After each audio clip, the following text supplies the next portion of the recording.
Hello, and welcome to Unexplained Possibilities Podcast. I'm your host, Melvin the Crimson Taurus, and unfortunately, Anima can't be with us here today.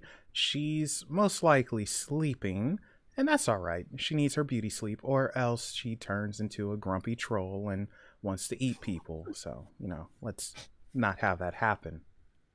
So, as you all know, when I'm live, chances are I'm not alone, especially for a special morning show, and today is no exception.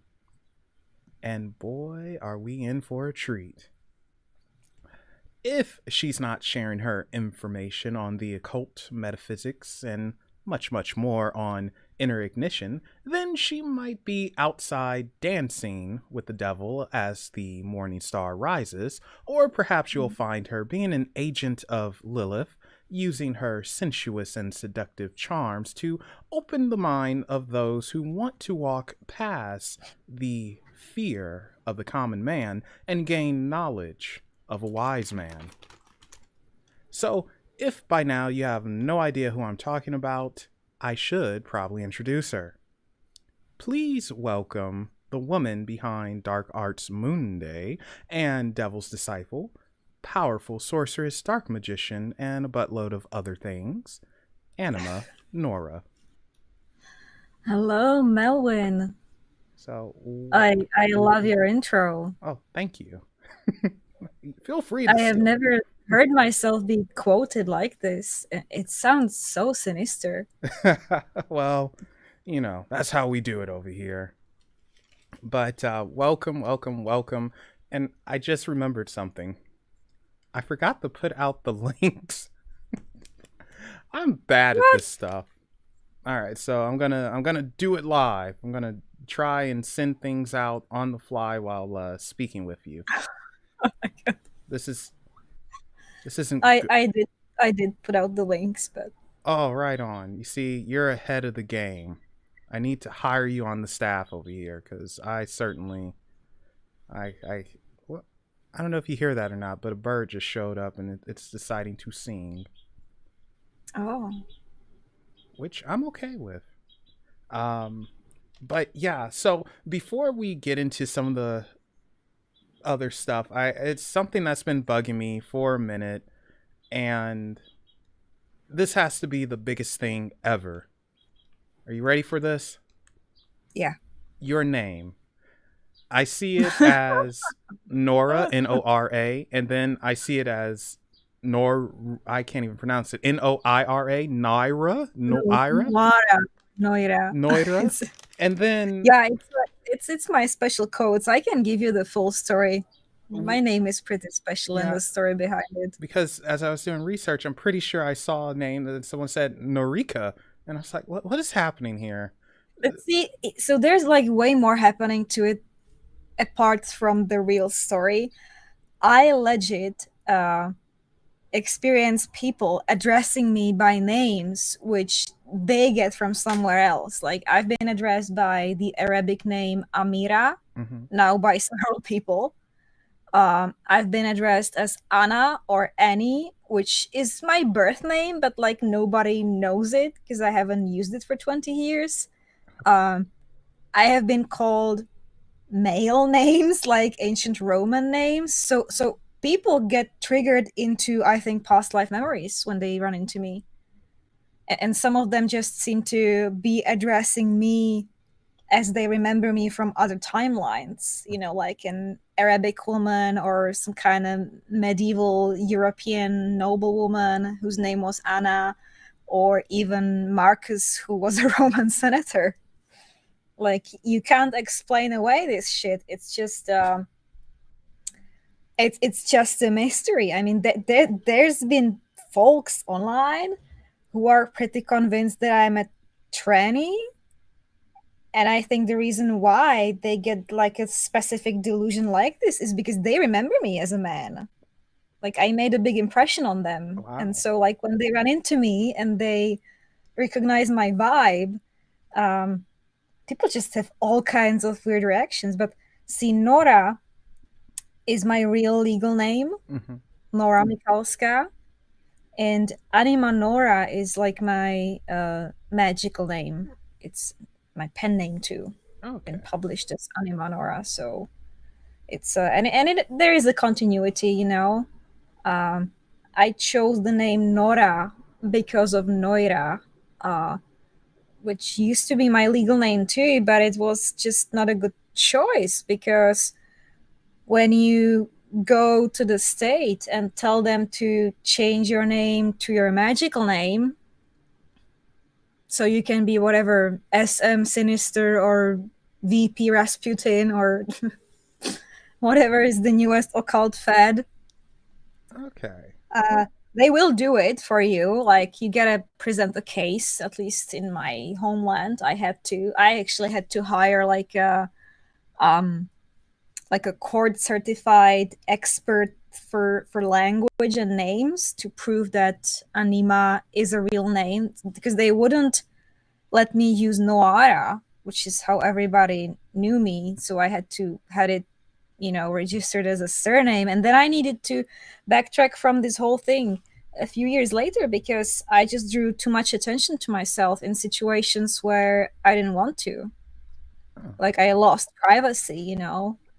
When you register a name that is too obviously eccentric, what happens is that every time you go anywhere and mention your name, people will a try to strike up a conversation like who your parents were you born in a cult, and stuff like that, stuff that I totally don't want to talk about. It's the last thing that I would want to talk about, my crazy background. mm-hmm. Or they will like assume that you married somebody who is foreign and like you're suspicious, you're some kind of spy traitor to the country. um, or they will assume that you're some kind of celebrity, because like celebrities have eccentric names, and then everybody will look you up instantly and find who you are. And yeah, and that's just not what you I got want. you. So I actually backtracked from this, and I chose a new legal name, which is my own creation. It's beautiful, but it's also totally not suspicious. Like when you hear it, you will think, "Oh, that's like sounds nice and feminine," but you will not think anything about the person. You will not make any assumptions, which is exactly what I wanted. Okay. So this is how crazy I am. I was thinking, huh, I could change my name to Melvin Big Balls. Because, I mean, that's something like I walk in the room, Mr. Balls, Mr. Big Balls. Like, yeah, I might do that one day. Yeah, well, names are spells. Like you bring something into existence every time you speak your name or your name is spoken. So, like at the very least, you shouldn't bear a name that feels like a curse to you, like a burden. Say you were bullied as a kid or like your family disowned you. You don't want to bear that name, which keeps bringing into existence all those memories, all the bad stuff. It's a major, major form of magic, changing your name. But like I'm the living example that you can actually overdo it. Yeah, well, names are, they're powerful, you know. Putting Anima Noira in my government ID is like putting Lucifer's bride there. It's just too much. Yeah. Speaking of Lucifer, you have dealings with him, and That's the oh, oddest way to put it. um, actually, you know what? Before we get into Lucifer, let's do this. How the heck did you get involved in the occult? What brought you on this freaking path? The path of insanity, as I call it now. That's a very fitting description of the path. I've seen folks go crazy or half crazy. My own sanity has been put under question Well, I say a that number of because times. it seems like everyone, and I like most of you guys in the occult, most, but you all are nuts, or you get nuts, Oh, we are. and Oh, we are nuts. That's like by definition. It's just like you have to let go of the normal. You gotta become the crazy magician in the tower. they don't care anymore about the mundane world and about the normal stuff. Yeah. So, okay, how did you get here? What happened to get you here? Oh, here. Well, on this Well, path, we'll say. this path. I was born into it, and then I gradually put two and two together. I've had some influences on me. I was a I was a sorcerer's apprentice, a real world sorcerer who actually lived in a tower Huh. in Prague, in a tower that belonged to Magister Kelly, the associate of John Dee. He considered himself to be a reincarnation of Kelly, and we all thought that that's exactly who he was. So I had a mentor. I had a number of mentors, real life contemporary magicians. It was always some kind of order or lodge or church trying to recruit me to become their priestess because they saw that I had the mojo. And yeah, I've associated with so many occultists from different streams, different currents. It's been my life actually. I actually never had a day job. I had a brief stint career as a scholar of contemporary alternative religion, so I was like on the outside. But I burned it out from the academic pursuits. I needed to make money and be independent, and I was apprenticing under this witch, a local witch in Prague, who was running a store. I was like her assistant, more like a handmaid, but I got into those energies, and the spirits that she worked with, the voodoo spirits, they jumped on me. And I went into like a full-blown shamanic illness when I started seeing stuff that is not there. I stopped recognizing people. I had like memory blackouts. And this like lasted for actually a couple of years. Oh, Christ. So, you know, yeah, it's like where do you even begin the story? I, I, I don't think you can. You're in it. There is no beginning. It's Yeah, there there. is no beginning. It's just there. Holy cow. And hello to everyone that is joining us. It's too many of you to say names, but you get a general welcome. Thank you. Welcome. There we go. I like your dramatic flair. Well, entertainer, that's what I have to do. um, but And see, hmm? that's what I like when somebody is self-aware of this whole dimension of the black arts, because we absolutely are entertainers. We are charlatans, Yeah. even. You know, And we were always in history. See, magicians have performed tricks and did performances in Middle Ages, but like already back in ancient Egypt. Their literature informs us about these majestic spectacles that were performed in front of the pharaohs. And, Egypt was the culture that inherited the magic of Atlantis.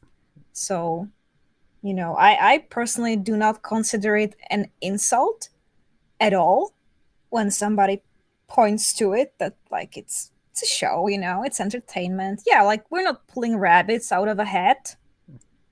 It's always anytime I had like a journalist or a documentarist come to my lodge in Prague and they wanted to film something, we had to turn them down because you cannot film magic. People don't want to be videographed during a ritual by somebody who is profane. The profane person has nothing to do there to begin with. Why would you want a person who is not with the spirits to be in a ceremony? They will just fuck it up. So and then unfortunately, it just becomes a performance where you do something for the cameras to make it look good for the cameras, but the essence of magic cannot be captured. It can be represented,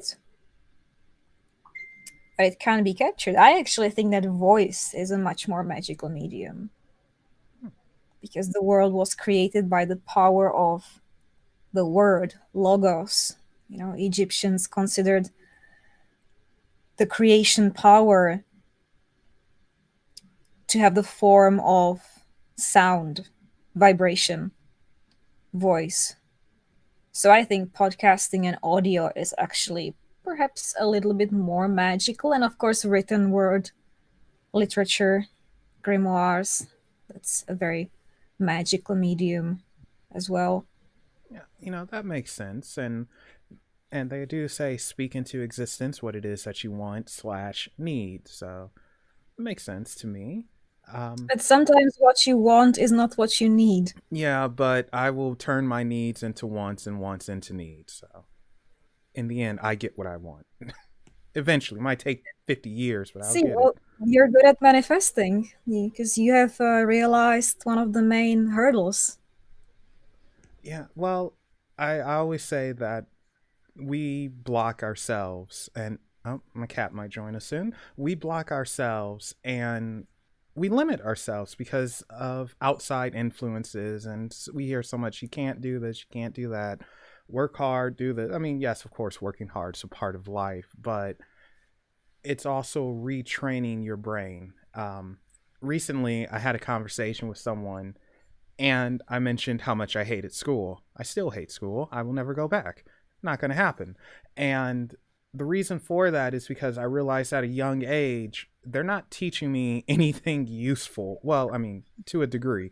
I still have not used any type of algebra. And I quit on math as soon as I saw letters and numbers. I'm like, nope, not happening. Um, but it's like they train you and teach you to work for someone and how to basically be a drone instead of. Oh, they do worse than that. Like I spent 8 years at a grammar school, which is like a type of like an elite high school in Europe, where you would go there when you're like 11 and you would stay for 8 years. Mhm. And what they did to us was they conditioned us into constant stress, performance stress, and competitive environment. Ugh. Like legit, those kids were, because the school was elite and everybody was like a chosen child. When you put all these chosen children together, what it creates is an environment of insane competitiveness, Mhm. like cutthroat. You're no longer special. And everybody was popping pain pills every freaking day in the morning. They would like pass it around just to get through the day. Yeah, no So thank you. you learn how to get stressed, perform under pressure, start abusing substances, and you're good to go for a corporate career or service to the state, or any of those things that they have going on there. So Yeah, forget that. But yeah, I always saw it like, oh, we're gonna make you like this so you can. They don't teach you how to make money. They or earn money where you can be wealthy or well off or just have a comfortable life. They teach you how to get money from someone who actually makes the money. And it's just so weird to me. I'd never liked that. it's true. When I got my business license at 19, 20, Hmm. I was in such an anti-capitalist environment at the university. I studied humanities, theology, and that like it's like a joke, but it actually happened. So there was a rumor that spread out that like I'm a prostitute, and that's why I got the business license, because what else would I need it for? Like it's not a licensed profession there at all.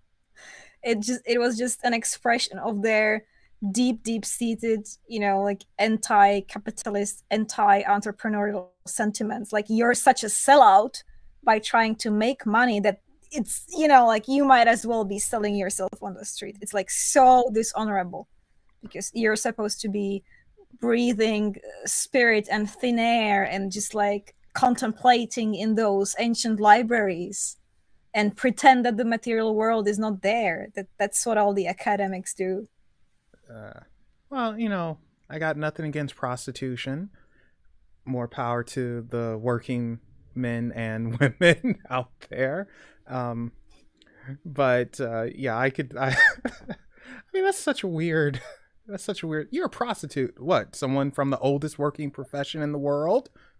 Dude, Well, I got it in order to translate a book. My first part-time job, apart from working for that witch as her assistant, was I translated a book about runes and about tarot.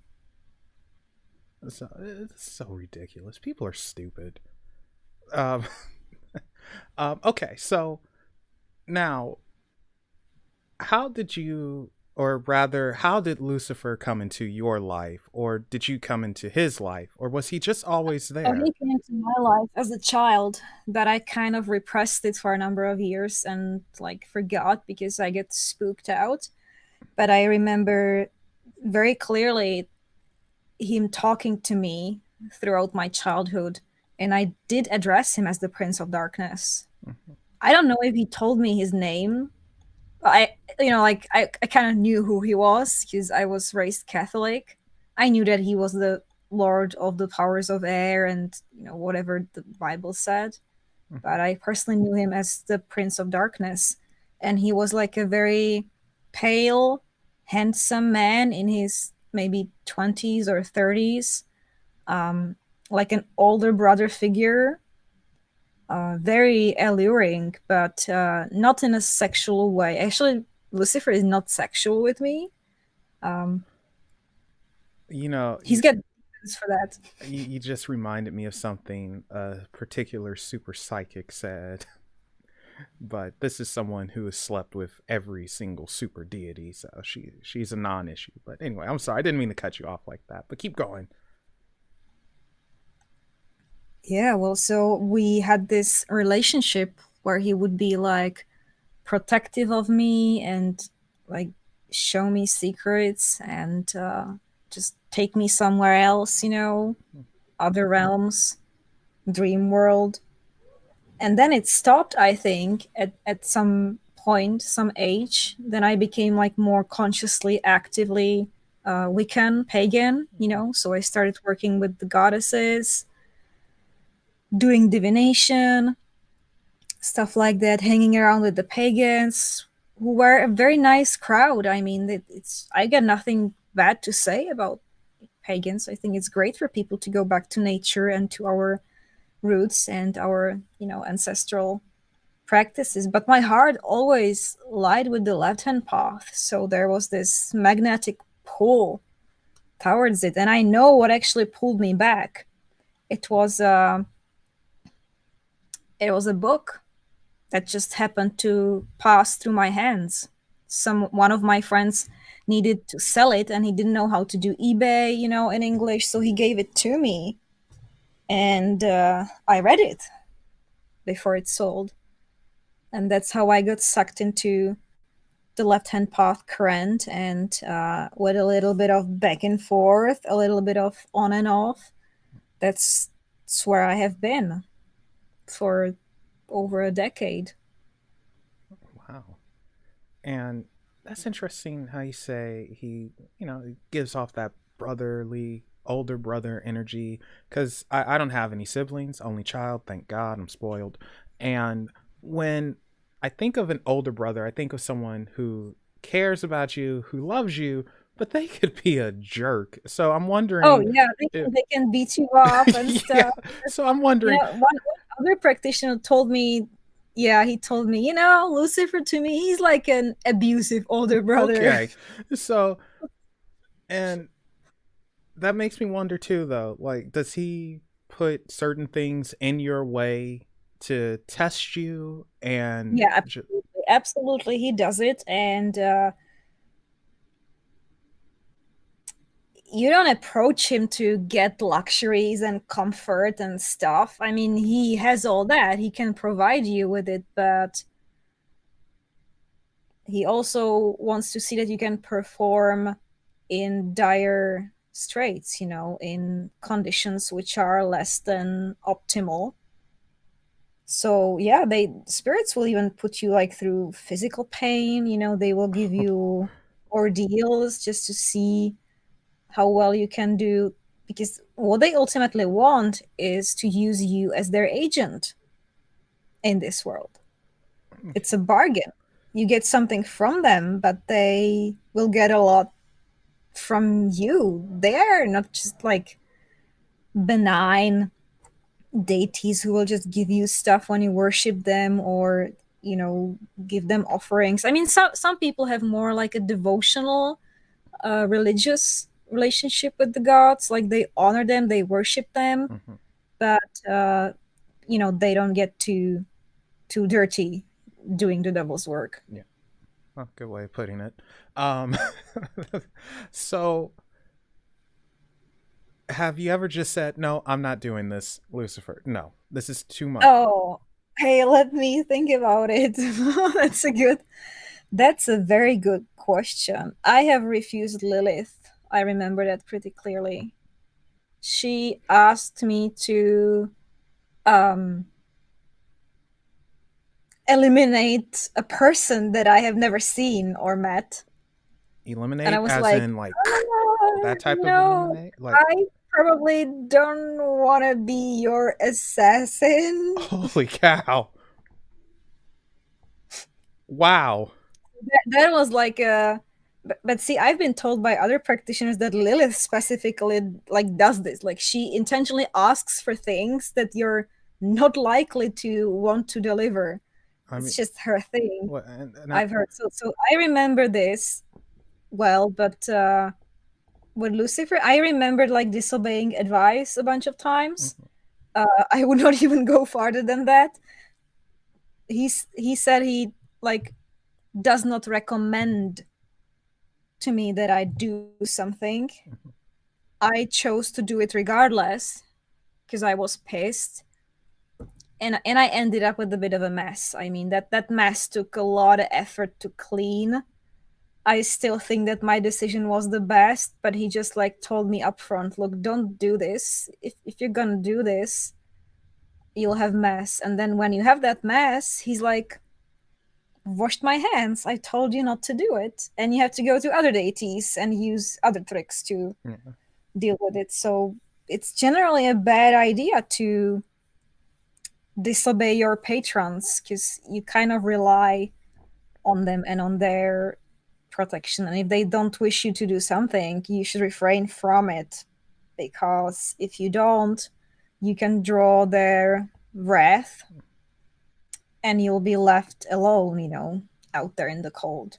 Okay. You see, this is why I wouldn't be able to work with any of them because I'm very stubborn, and I don't know. Sometimes it feels like, again, on the outside looking in, it sometimes feels like they have too much control, and again, I understand that it's point of just view entirely. That's actually why I backed off from Haitian Voodoo. I was pretty deep in that current because your entire life revolves around the spirits. Like you cannot even as much as fart without the spirits.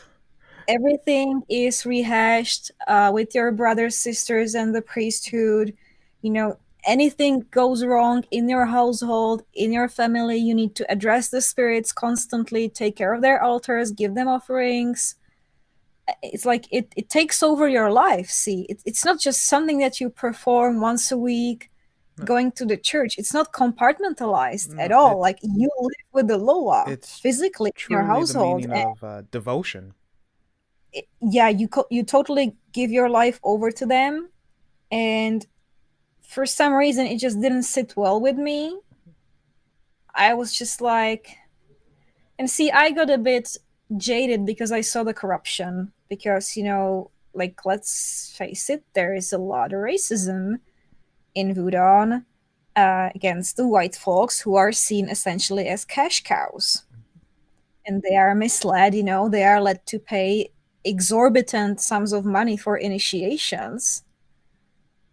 And like, so I saw a bit of these like pyramid schemes,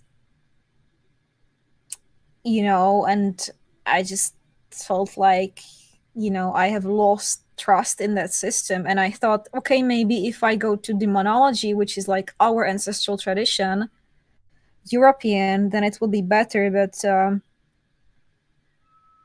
I ran into other problems, which then made me, swear off demonology. But that was a different story. That wasn't about corruption. I didn't care about the orders or other black magicians and stuff. I have established the links with the spirits. They came to me. I actually ran a number of successful pacts. But then it became too real when demons came to me, uh, offering me things which, if I had said yes, I don't think I would be able to have to live with the consequences. They started offering me to take people from my path by the means of just making them die.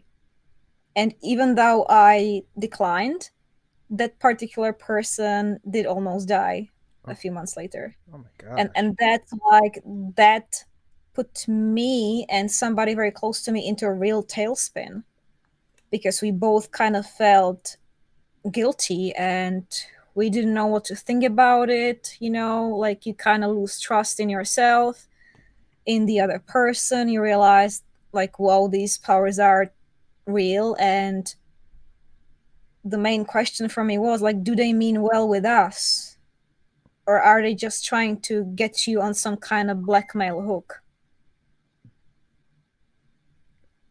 So, what do you think? Do you think for you that they were trying to get you in some way, or do you think it's just their way of doing I things? see. I think that back then I was younger by a decade. I was 25 years old. I was a young mistress to a man who was 40. We had like a long-standing affair, almost like a double life for him. Like, we dated, we were public. It's just he had a different life somewhere else. And the demons approached me randomly in some kind of unrelated ritual that I was doing for a client. And they said, we can remove his spouse from your path and then you can be together. And the thing is, I think in some way he was wishing for it as well, but he would be fighting himself, like not admitting to this kind of thing. He had a desire to get in deeper with me and with the occult. I think spirits wanted it too. I think they wanted us to get together and for me to teach him magic, and that would have produced some kind of timeline that they liked. So my destiny would have been given a precedence over his spouse, who it looks like she will die before him. It's just his fate to be without. I could have sped it up if I wanted to, but see, back then I made this. It was a really hard temptation to reject this. It was really hard. Like, I almost said yes, and then I just had to stop myself. But I did this projection, like, what happens if I take this deal from them? And what I saw is that our life trajectories were just too divergent. We would not stay together. And I know that they would stay together until one of them dies. And so, in the end, like, because I truly loved him, I didn't want him to be alone in 5, 10 years' time. And this is exactly what happened. We grew apart naturally. Uh, once I hit my 30s and he became like close to 50, it's just like we were worlds apart. We were no longer going to parties and dating and having fun. And our lifestyles have changed considerably, and there wouldn't be enough to hold it together anymore. And yet, I would have taken his spouse from him, and then I would have left him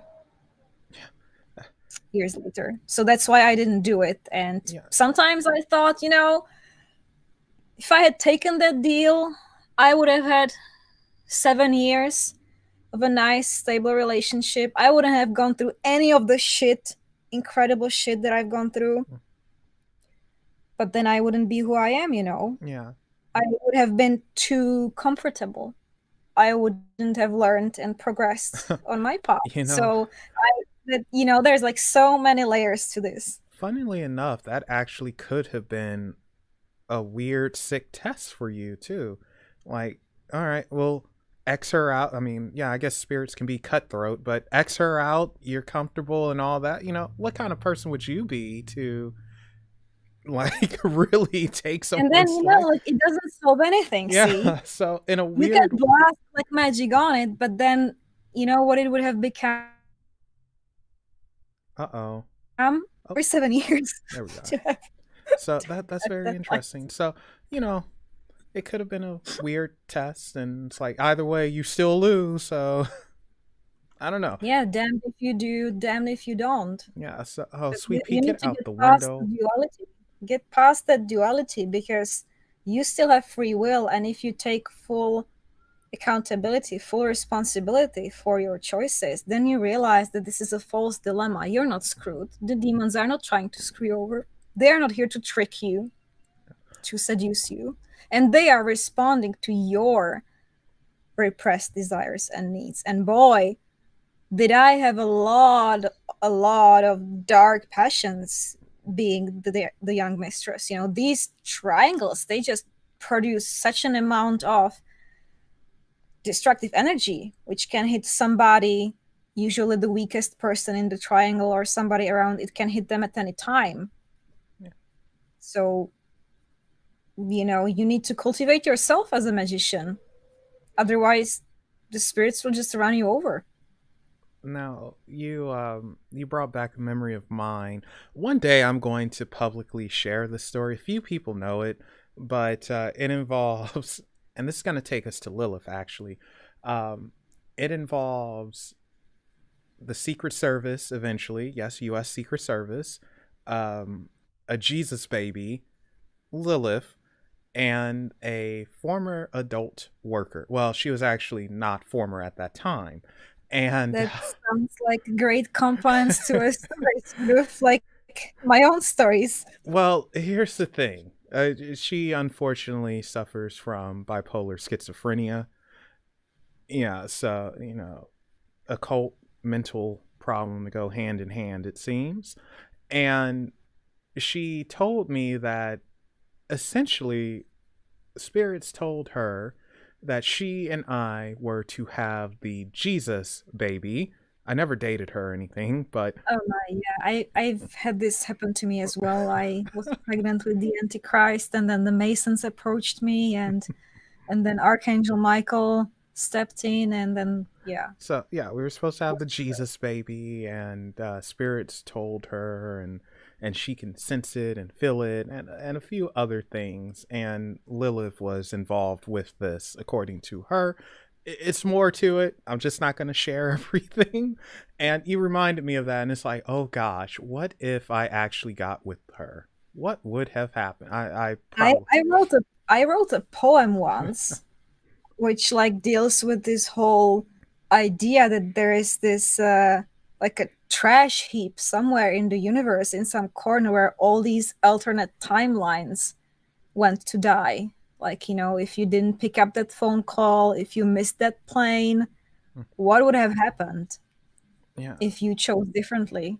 So I mean, And sometimes you only realize years later what that particular crossroads was actually about. yeah, and then I could have secured myself a benign good life, and I know that I would have left him one day, but we would still be on good terms. I mean, we still talk to this day, but the difference is he's got her to grow old with.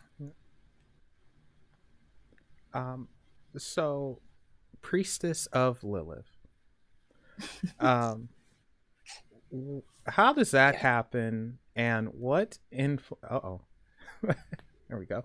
And what See. influence does Lilith have on you? Because I hear a lot of stories about Lilith.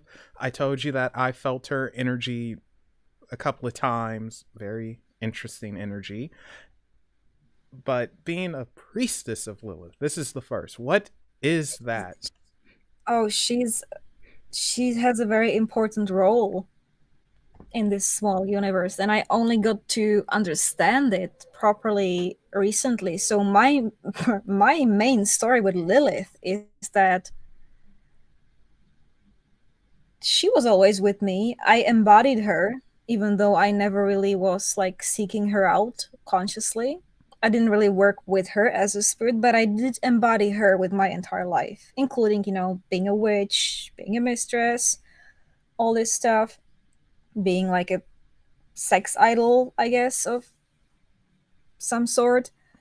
Um, she tried to stop me from getting married last year in summer, like really badly. She was haunting us, freaking putting her claws in my head, in my husband's head, causing migraines, just cock blocking us at every turn. Oh, that's the Um, worst. You're trying to get freaky, and she said, "Nope, you ain't yeah, getting no, it up like now." we would have people walking on us, freaking alarm would start sounding in the neighborhood, all kinds of crazy shit, like preventing us from enjoying each other. And then, yeah, seeing owls everywhere. So we figured out that it's Lilith. We figured out that she is not happy with my choice of a husband at all. She told me that he's a male chauvinist who just sees women as like objects. Yeah, and like he's controlling and possessive, which at the time I thought that it's just Lilithian propaganda and I should, appease her, maybe break the covenants, just get rid of Lilith because she's standing in the way of my happiness. Well, he threw me out 4 months after we got married. Oh darn. And I realized that everything she said about him was true to a T. That he is actually a male chauvinist, possessive, controlling man who does see women as an object, a possession. It's just something that you return to the store when you get displeased with it. He left me in a terrible, terrible situation alone in a foreign country. So Lilith was actually trying to save my ass, like as hard as she could. But since I chose to give up my pact and instead appease her, and I did give her a big, big offering, I basically donated my entire business that I left back in Europe. I gave it to an associate who is a priestess of Lilith. So I thought back then that by giving her a huge sacrifice, and I also found another practitioner who would take the oath from me. My husband also did this. We did so much, and yet the only thing that I bought myself was a few months of like relative peace because she was acting in a capacity to protect me. So after all of this went down, this is actually my wedding ring with the snake, but I have dedicated it to Lilith since. I have, I have taken my oath back. I I'm have sorry. I gotta sworn cut you myself off real to quick. it. You just sent chills down my spine when you said snake, because that's the freaking energy. Like I felt. Thank you, Bonnie. It's your fault. You're in here, so um, like it happened a while ago now, but um, uh, and I always describe the energy as kind of like reptilian like or snake like and hypnotizing. Have you ever seen The Jungle Book? I have a Yeah, point in the asking. Do you remember the snake and how it would hypnotize you and then it'll oh get you? It yes. was kind of like, I mean, I wasn't hypnotized. I'm too stubborn. But it was like, "Man, what is this? Why do I feel weird? What is this weird energy?" And it's like, it's Lilith. And it's like, the heck? I mean, a hot redhead, hey, normally, but it just felt weird. And it happened several times. And I'll never forget this either. I was speaking with Bonnie on the phone. Don't know what we were talking about, but Bonnie heard a yell, a woman yell, and then the energy was gone. never felt it since. So I'm a little scared speaking to you because, No, she can be scary. you She know, was always nice to me before I got engaged last yeah, year. That's when I really pissed her off. But then she was scary. yeah. She was in her demonic form. She had like these huge claws, and she was just terrorizing me. And that was when she demanded the human sacrifice. Like she said that she would leave us alone if I went and off this man that I have never seen. And I declined, but in the end, all that I did not appease her. And I guess even if I had appeased her, the truth would come out eventually. So I took the traditional oath of Lilith this year, which is that I will never bow to a man, and I will never let myself fall into the hands of the church or the state. Meaning, the cultists back in the day, they were obliged to suicide rather than give out the cult secrets. So that's just now something that I will have to uh, live by, and she has granted me protection against men. Oh, so my And charms won't work on you, darn it. yeah, well, she's a good ally because she just stands by women No, at all it costs. makes sense. She's like, I would be invoking her and Belial in the single ritual, and Belial would state some kind of price for what I was asking, and Lilith would say, oh, it doesn't matter if they're guilty or not. They're men. Oh, They're don't. guilty. Oh, come on now. Come on. That's not That's, cool. that's what she said, but what she means is men have the power over us, the financial power, they've got physical strength, you know, so they will always be tempted to use it. And this is Always. And that's why we have Lilith. this is terribly unprofessional, but I might have to let my cat out. She's going crazy, and I don't think you guys can hear her, but she is meowing up a storm. Okay. I We'll see if she comes over here and bugs me, but just to if I have to disappear super quick. Um, but yeah, so yeah, Lilith is very interesting. A lot of stories about her too, saying that you know she is the corrupter, which I don't think she's corruption. Uh, can be scary. Um, again, going back to Super Psychic, said that she is a mistress, like a mistress of a prostitute ring, that type of mistress. A Oh, madam. There we go. she's definitely a patron. I have seen her many times around these women, and she gives them the kind of allure, the charm that they need to basically. So Lilith will not. She won't give you true love. She will give you the ability to rule over men using their sexual drive against them. That makes sense to me though, and I'm not even sure if it's well. I don't know the words for it, but that's another topic, another show. Um, so this is going to lead into a couple of things, but you mentioned Belial, and Belial seems to be a deity that a lot of people work with. And this is going to lead into a little bit of community drama because recently I saw someone say like, "Yeah, don't worry about them. We'll get Belial on him, and he'll teach him a lesson." And then on the other side, I saw someone say, "Yeah, well, we'll get Belial, and that's going to teach them a lesson." It's like, okay, Yeah, I love that shit. Well, Belial is very active in the community. Yeah, apparently. So how does that work? Like, so does he even like? but Okay, these spirits are not hound dogs. They are not trained dogs that you send to bite someone. They will always execute justice. yeah, because I was thinking about that. Like, okay, so two people allegedly sorcerers, and they both contact Belial, and it's like, can you do something So about what this? And, happens when two sorcerers are in league with the same spirit is that, let me get a drink for this. oh well, while you get a drink, I'm gonna let the cat out. Okay. 1 second, guys. Be right back. Or not. There we go. Be right back.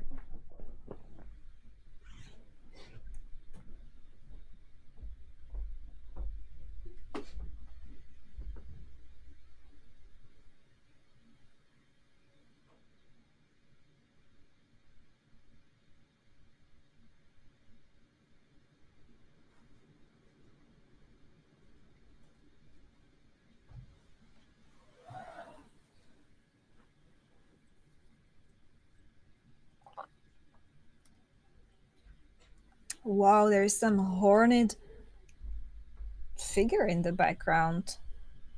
I just noticed. Okay. What happens when two There we sorcerers go.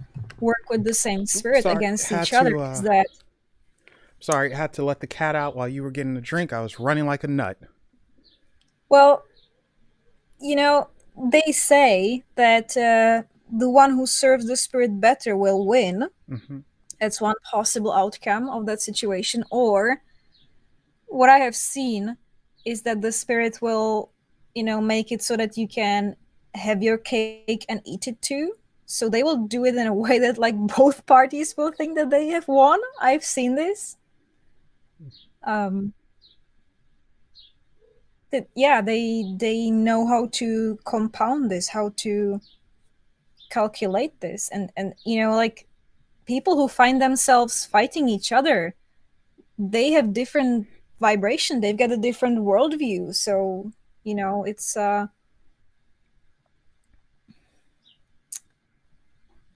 like you don't see people really drop off dead in these magical battles, right?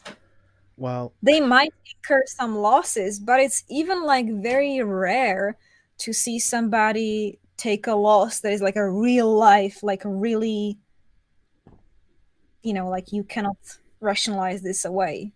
For the most part, it's just speculation, gossip, or unfounded opinions. well, we know about gossip. Good lord. I just okay. Why is it so freaking hard for people in not just the occult but the paranormal in general? Why is it so hard to just be united and not talk about each Well, other? So but that's not what our karma is. Like, we have done all these terrible deeds for millennia. We are responsible for so much that has gone wrong with this planet. So we have been thrown into this cardboard box altogether to stew in it. The divine shakes it up and we start biting each other, and like we'll be locked up together in that box until we resolve the things that we have together. It's incredibly incestuous. Like every subculture that I've been to, yeah, like among occultists, it gets really juicy because like everybody's throwing curses yeah, and I mean, tries like blackmail and not everyone's good at it because, and I think Curtis is still here. I know he's been the recipient of quite a few things, but they cannot strike the heart of the dragon down. I am more powerful. Yeah, he's always had a lot of So, enemies, and I think for him it's also coming from past lives because he knows that he was a samurai, he knows that he was a warrior, and that he has killed many. So yeah.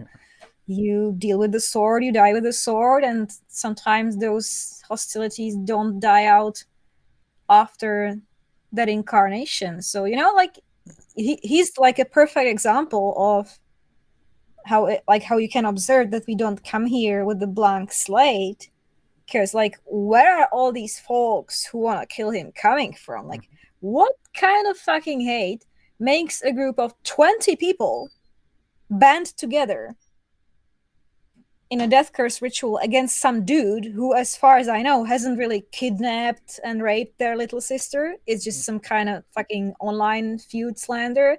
So for them to have this kind of motivation, and like that group was just one faction, there's been more of those all at once. It's so weird. Like it's got to be coming from someplace else. It's like an ancient oath, like a matter of clan honor, And when these people come together, and they recognize the old enemy, they recognize their ancient oath. Oh, I need to avenge my grandparents because he burned down this temple village. And then on the other hand, you'll have crazy amount of people who will like fight to death for Curtis Joseph. And I've come across them too, and I'm like, whoa, like where is this coming from? Like, why would they care to give their own life and safety over this dude that they have never met? And that is also coming from past life loyalties. So you can totally see these ancient dramas which are overlaying our current timeline. So, two things. The first is, and this is something very small, I just noticed the strappy thingy majiggers there, whatever those are, they kind of look like a pentagram.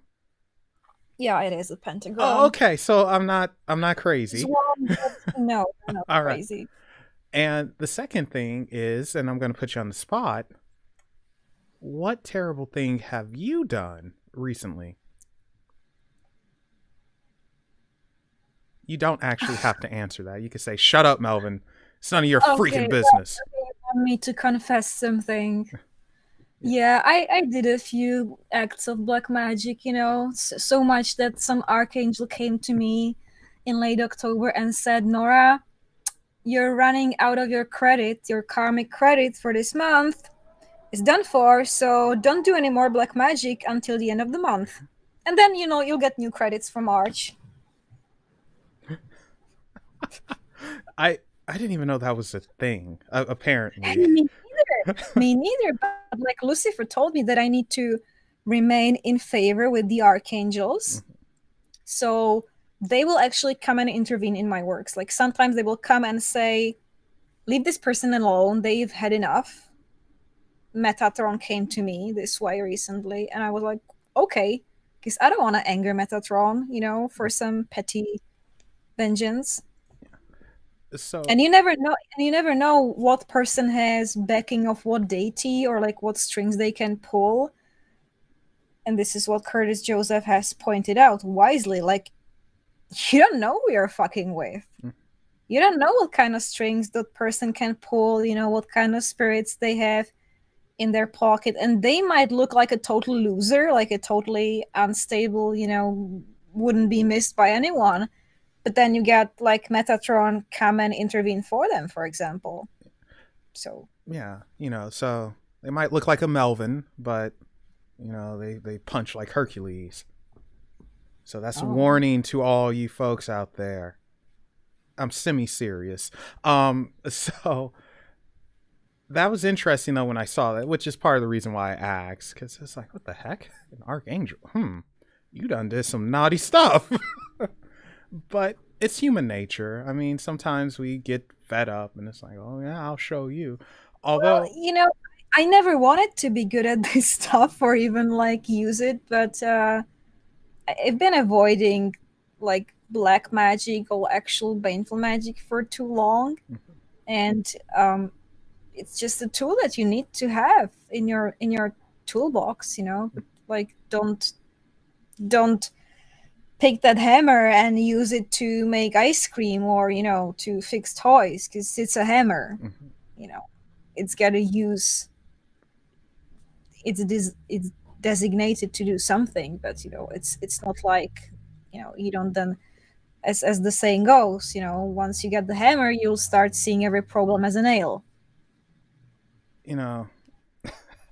This is how pervy I am. I just thought of a porn star named The Hammer.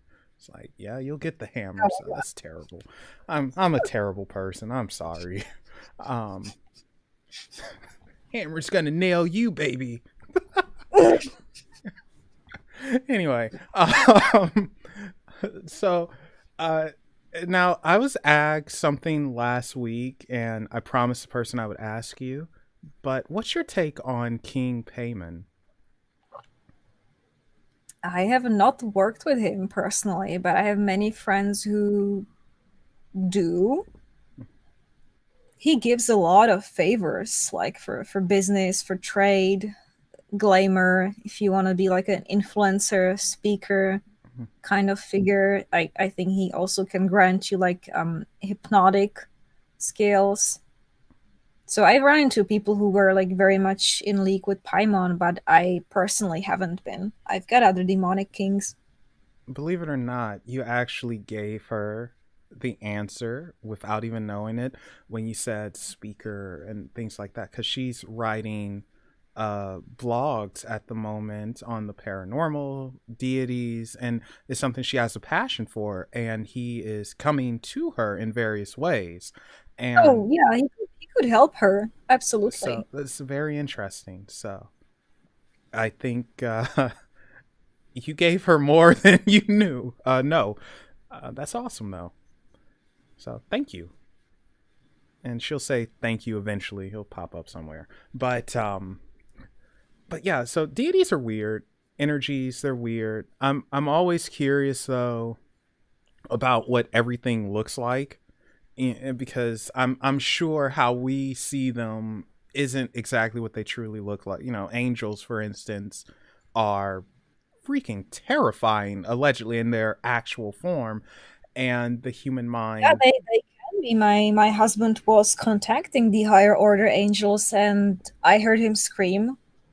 Like I really heard him scream a bunch of times. I witnessed these evocations. He got like fried up, like electrocuted, you would say.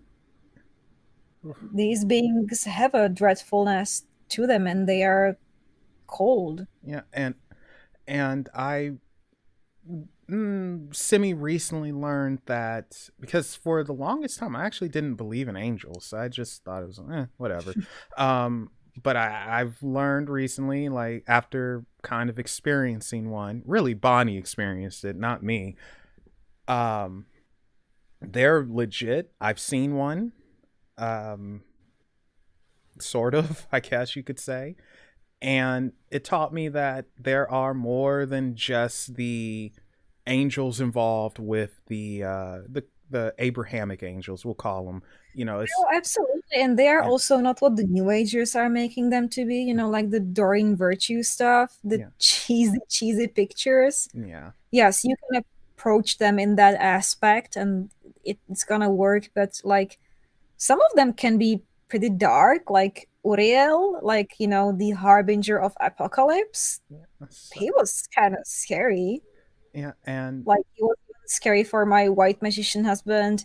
And then I ran into Raziel, who is quite in league with Lucifer. So Raziel is like the guardian also of secrets and occult powers. And funny enough, Raziel just looks like Christopher Lee to me. well, So, and it's you know, funny you say. So there's and one. Christopher Lee, he's fucking sinister. So that's There's Raziel. one angel. His name is Raphael, not Archangel Raphael, and he's the one who's around me. And I saw him, and for me, I was actually speaking to Angie, who's in chat. Hello, Angie. I was speaking to her and doing a video thing, and I was at another spot, but over my right shoulder, I saw him, and I was like, "What the heck?" And he kind of came to me in a couple of dreams. If you know me, I don't dream. Very, very rare. And he it's so weird, but he looks a little bit like Colonel Sanders, and Oh, also Geralt of Rivia. And he's oh, not. yeah, I Yeah, can picture him he completely. he has white is his color, white hair, very pale white, intense eyes. My God, very intense eyes, and he he is not associated with any of the Abrahamic orders of angels or nothing like that. He is something else entirely, but very neutral, extremely neutral. And I still have this footage, and I keep saying I'm gonna put it up one day, but Bonnie I asked her if she could do a Ouija board thing and try and contact him or communicate, one of those things, something. And he came through, and at first she was a little freaked because she couldn't get a feed on his energy. It wasn't all light and love and all that stuff, but it wasn't necessarily dark and heavy. It was very neutral. It was heavy, but very neutral. And he's just a very, very neutral angel, to where he's just like, I see what's up. I don't care. And I thought that was very interesting, because it changed my whole perception. It's like, oh, so you're not all Like, love and light, and you can personal be dark experience and scary. beats, Yeah. personal experience beats the living hell out of scholarship or Yeah. people's opinions And every damn time. And like I'm tired of the armchair scholars. Like yeah. I'm tired. If somebody tells me they spoke to Satan, they spoke to Satan. Tell me what Satan said. I'm interested. And yet there's like this army of alleged occultists online who will endlessly attack anyone who claims to have any kind of direct gnosis. But then, like, why are we doing the occult if the spirits are not real and they don't commune with us? Like, are we just quoting authors and authorities and people who have been dead for hundreds of years? And that's where a large part of the occult community is. They'll be like, oh, this picture that you've posted, it's not Lucifer, it's the statue of Archangel Michael in this temple in this city which was built in year XYZ. I'm like, who cares? He looks like Lucifer looks like to me. He's in majestic, sinister black and gold, you know so, like, yeah, like, like most of my audience gets it. They know that this is art, this is inspiration based. It's meant to elicit a certain response, subconscious. But some people don't get it Wow. because they are too stuck in their rational mind. They think that this is about arguing dates and names, and yet, like, can any one of them swear for sure that the sculptor who made the statue wasn't channeling Lucifer? Can, like, of course, there's no statues of Lucifer openly displayed. Well, there are some, but like, there wouldn't be in the previous century. So where have all these pagan gods gone? They have gone underground, and they have been depicted as saints and angels. And I like, sorry, I just like don't see why Michael should be depicted in black, because that's just not what he is. Makes sense to me.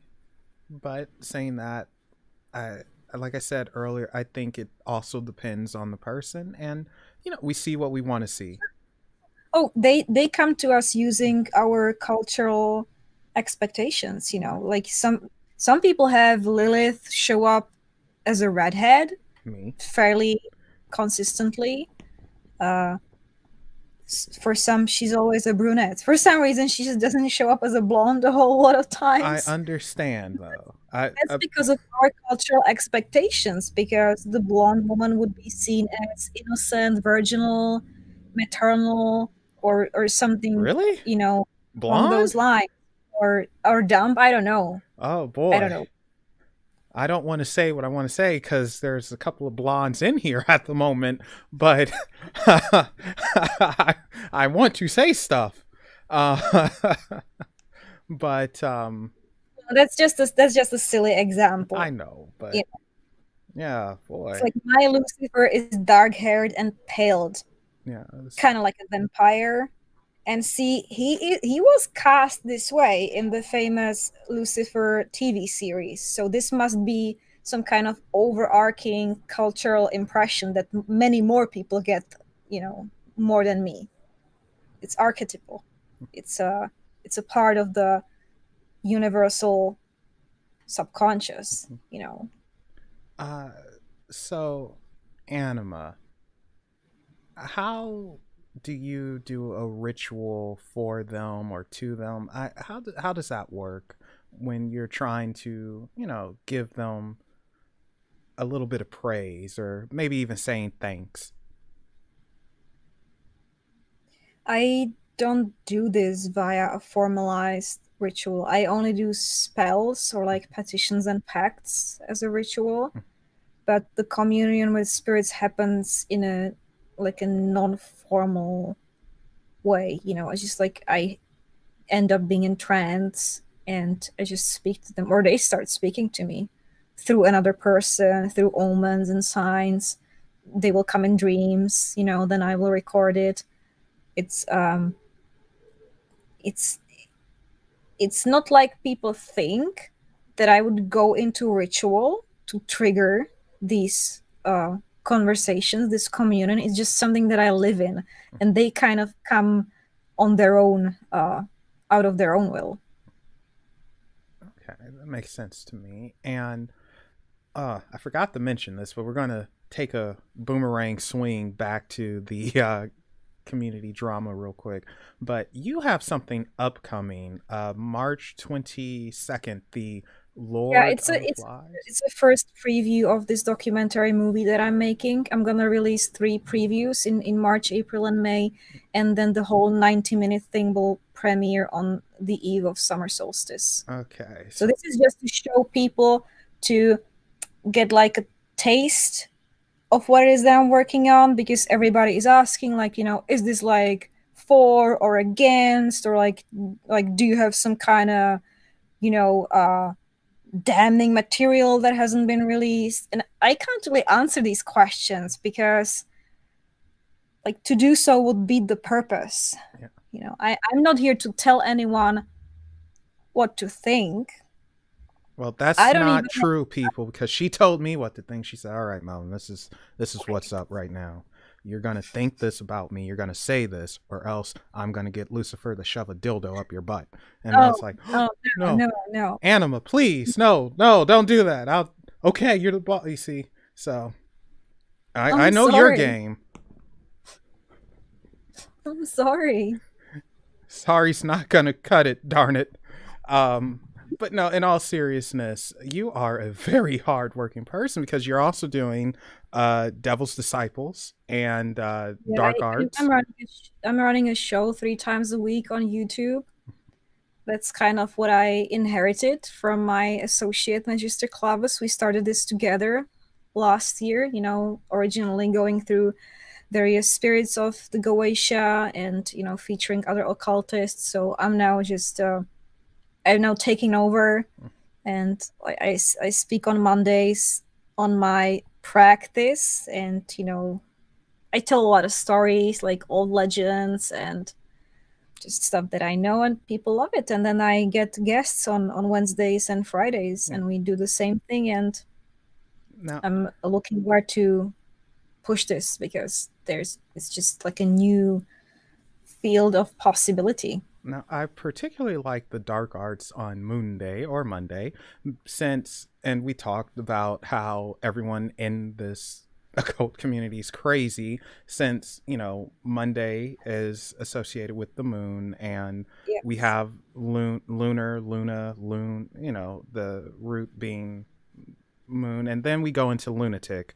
So for me, it goes full circle. So you're basically talking about lunatics on Lunatic Day. Yeah, well, I am a lunatic. See, and so that's like a very fun pun that you just made unknowingly. When I was a teenager, there was a famous boy band in my country, and their name was Lunatic, Oh, or Lunatic. okay. For guys, we all had their posters on our walls. How funny. That is funny. But yeah, so I quite like that when I first saw it. I was like, huh, it's fitting. It works. Oh gosh, I lost my train of thought. What the heck? I had a giant mind fart. Does that ever happen to you? Mind fart? You're funny. Well, that's what they're called. They're called mind farts. Oh yeah, well, I'm glad that you released yourself from the bondage. Just saying. Okay, so let's. And you know what I would like to say? Like, see, pushing this knowledge and making these connections online, it's not just like making a phone call. Would be like, you are dealing with real energies, real spirits, and molding and shaping actual destinies. Like, you will run into jinxes, paranormal phenomena happening at your place. People will experience weird stuff, synchronicities, Hell, I even get people possessed online, and like they start speaking on behalf of their own spirit, like, this demon approves this message, or this demon has this message for you or the guest, and it flows back and forth. So I do think that this is this is the modern black mass. So Angie, she's from Slovakia, and Oh yeah, AMG. I she love your graphic design. she has something in here. I guess it's a song. I don't know, but it says, I can't speak the language. I'm gonna butcher it, but si moje mama. That's his. Oh yeah, that's a famous. It was a famous hit song by the Lunatic Band, I Oh, believe. okay. So you have a fan in here with you. uh, let's briefly talk about some aliens. Um, Oh, are you a believer or non-believer? oh, dude, like I am past this whole dilemma. Like, see, I have not seen a spaceship landing, but I've seen some stuff, and I know people who have seen it. Um, I have been in contact telepathically with a bunch of civilizations out there, like since child actually, but they only revealed themselves to me Ooh, recently. who are And they? it really started in 2019. Yeah. Oh, can you tell us who they are? Because I'm curious. Yeah, it's the Andromedans. I am not That's surprised. You and Bonnie have that connection. Yeah, Bonnie definitely has the connection as well. I keep running into those people. Yeah, Those I just people, that could be taken as you would be called rape. You can't say those people. I'm joking with you. Well, I don't know. In today's society, everyone's so sensitive. You might get in trouble for saying those people. No, you must call them extraterrestrial diplomats who are here to speak sense into your mind. There we go. Yeah, but sometimes they are more sinister, more plotting. It's not just that. Like, I had to learn their code and the ways to communicate with them back and forth, because these communications are sensitive. They can be intercepted. It can draw attention of other aliens, which are not so Yeah, friendly. And then I had to figure out their intentions, and that was also quite quite challenging. So I just have this file, like this thick of channeled material from 2019 and 2020, and then they kind of left, and then they told me that they will be back yeah, once certain events happen, which might even happen fairly soon. yeah. Well, Um, that's usually what happens too. For some reason, they're here. They'll do whatever yapping they have to do, and then go. And then one thing attracts another thing, and you're right. That's where it gets a little freaky because it's like, whoa, wait a second. You know what? What else is over here now speaking to me? Wait. Um, that's what happened to a good friend of mine. He's passed away now, but one thing attracted the other, and it kind of drove him a little over the edge, we'll say. And one day I will share his full story. It's very interesting, but it's a tragedy. That's the problem. Um, yeah, my contact with them has been fairly benign. The most negative part of it was like I was constantly trying to figure out like if they're playing me and lying or not. It's just the trust issue. The trust issue was like a yeah, because major how thing. do you build that trust with something? I mean, but then saying that, you speak to spirits and you deal with them. I So do, but those spirits are earthbound, like they are used to dealing with me. They have dealt with my ancestors. They deal with my peers. It's it's different. And then like extraterrestrials, like it makes you question what are their intentions, what are their politics, like why would they even establish the connection, and they will tell you some things, and those might or may not be completely true. Well, I usually say this: they're telling you the truth, but their version of the truth. Oh, there is absolutely politics. Yeah. See, It's, it's like, because I have spoken to other like races and civilizations mhm, too, and that was like so fairly obvious, like how their opinions differ. Because like some of them are non-interventionist, some of them are obviously kind of greedy, and they have their own ambitions. Some will try to corrupt you, some will try to like elevate you spiritually. So yeah, it's all politics out there, and actually it's all politics out there in the spirit world as well, because like here you have Lucifer telling me that I cannot overstep the interests of the archangels, because he's also trying to keep his own alliances mhm. together and his agents, strategically positioned. So like if you want to understand the occult and the extraterrestrial politics, I suggest like you study espionage, actually, like real world, this world intelligence operations, how it works. It's an extremely thankless, dark world. It's the worst profession out there, but it will, like, you will get a grasp of how to see this whole game, because it's not what the New Agers make it out to be. No, it's too The much. New Agers, they always get me. Like, why do the New Agers think that all these beings are just like love and light and they have our best interests in mind? Uh, because I think everyone wants a feel good story. Yeah, You that's know, it's a feel good story. And see, what they told me is we only give the bad news to our best operatives. And I thought, wow, like that makes complete sense, because few people will be able to bear the bad news. So they keep filling people with the feel good story until they establish enough trust. And if the person is intellectually and morally able to withstand the truth, then they will start dripping them the truth. But people are not interested in truth. Like, try and go explain to people the truth about our recent history and the contemporary and what's going on, with the war in Ukraine.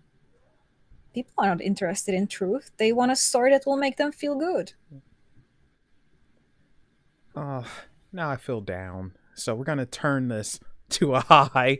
Um, this is a stupid question. I know it's stupid, but it's something I've always been curious about. What the heck do deities, spirits, whatever they want to be called, what do they do in their free time if they have free time?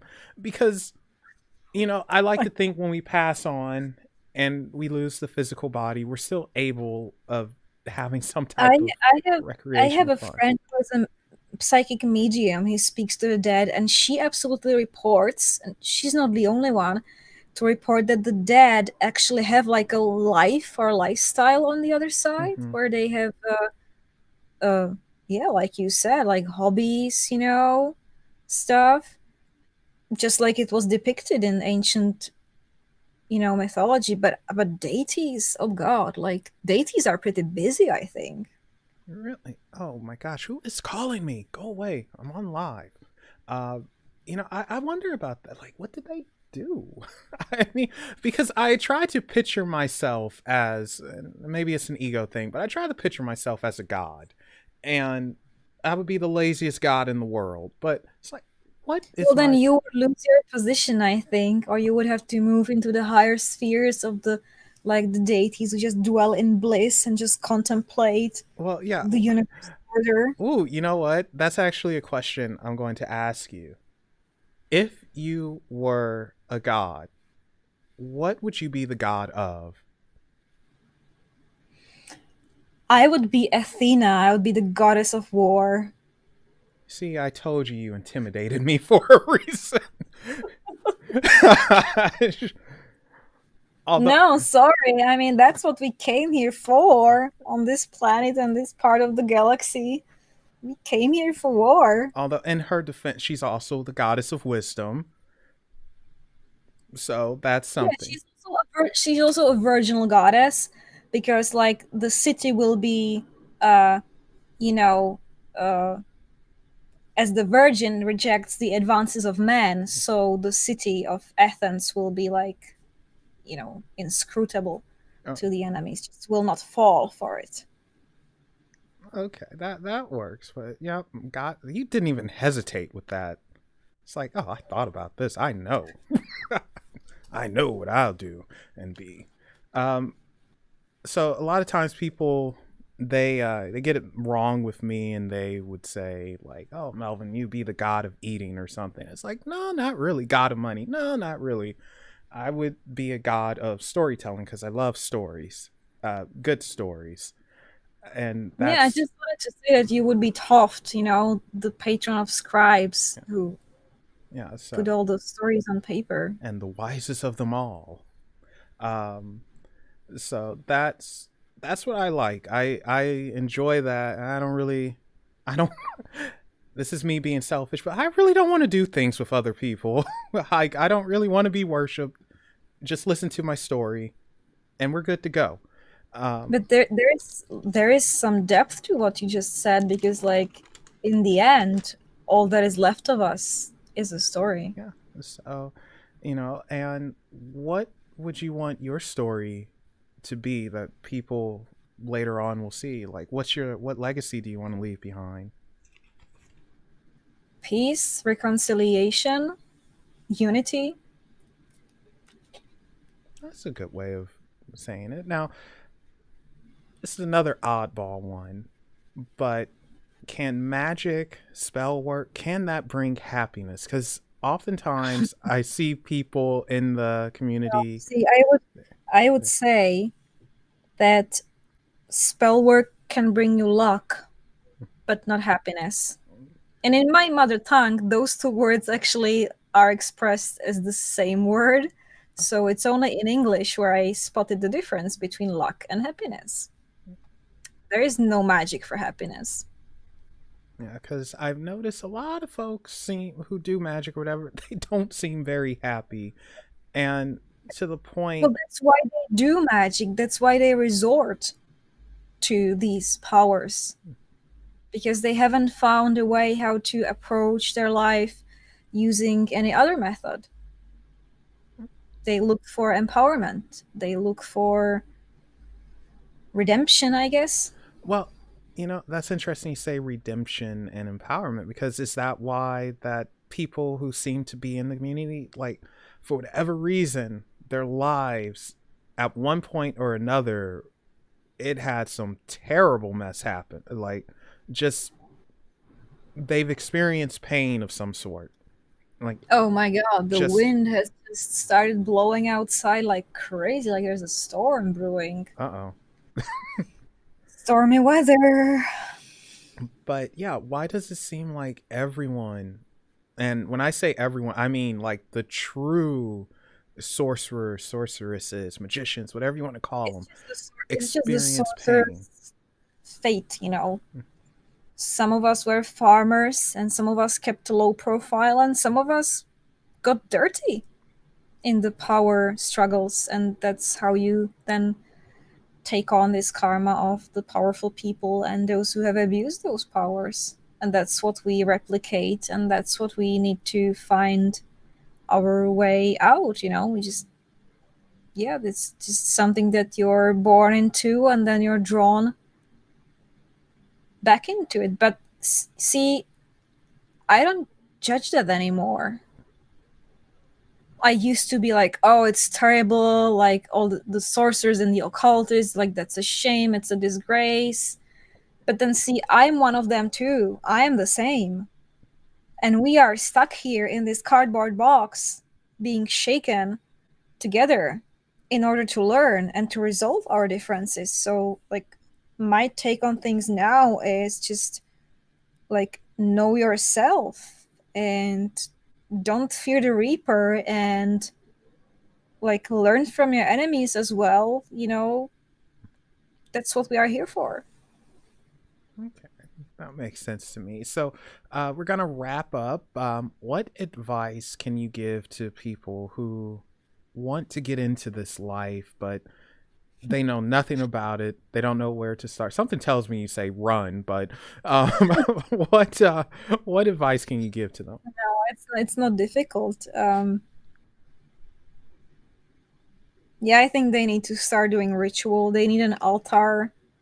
They need to start making contact with spirits, bringing offerings, getting to seasonal ritual, full moons, the 8 witches Sabbats. That's a good way to keep sane as well, keep yourself grounded to the wheel of the year, the cycles of nature. I always do that. I do it to offset all the black magic that's driving me crazy.